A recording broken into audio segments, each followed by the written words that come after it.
बिस्मिल्लाहिर्रहमानिर्रहीम। अस्सलाम वालेकुम वरहमतुल्लाहि वबरकातुहू।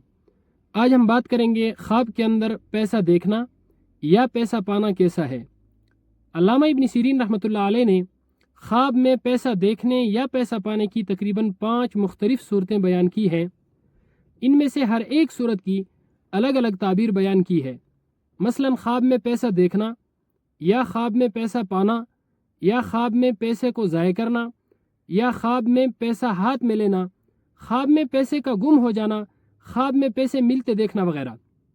अगर आप भी इन सूरतों में से किसी सूरत की या इनके अलावा किसी और सूरत की ताबीर जानना चाहते हैं तो इस वीडियो को आखिर तक ज़रूर देखें।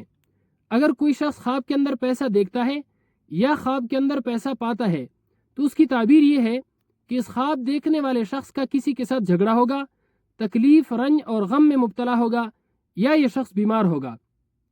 अगर कोई शख्स ख्वाब के अंदर पैसे को ज़ाय करता है तो इसकी ताबीर ये है कि ख्वाब देखने वाला शख्स बेअमल लोगों को नसीहत करेगा, यानी ऐसे लोगों को नसीहत करेगा जो इसकी नसीहत को कबूल नहीं करेंगे। अगर कोई शख्स ख्वाब के अंदर पैसे को हाथ में लेता है तो इसकी ताबीर ये है कि इस ख्वाब देखने वाले शख्स को अल्लाह रब्बुल इज़्ज़त इल्म दीन की दौलत अता फरमाएंगे और इस शख्स को ज़रूरत से ज़्यादा नेमतें मिलेंगी।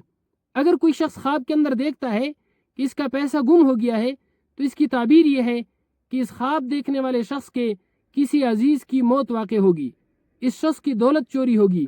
अगर कोई शख्स ख्वाब के अंदर देखता है कि उसको बहुत सा पैसा मिला है तो इसकी ताबीर ये है कि ख्वाब देखने वाले शख्स का बेटा नेक और फरमाबरदार होगा, मालो दौलत इस शख्स की बढ़ेगी, कारोबार में ठीक ठाक नफ़ा होगा।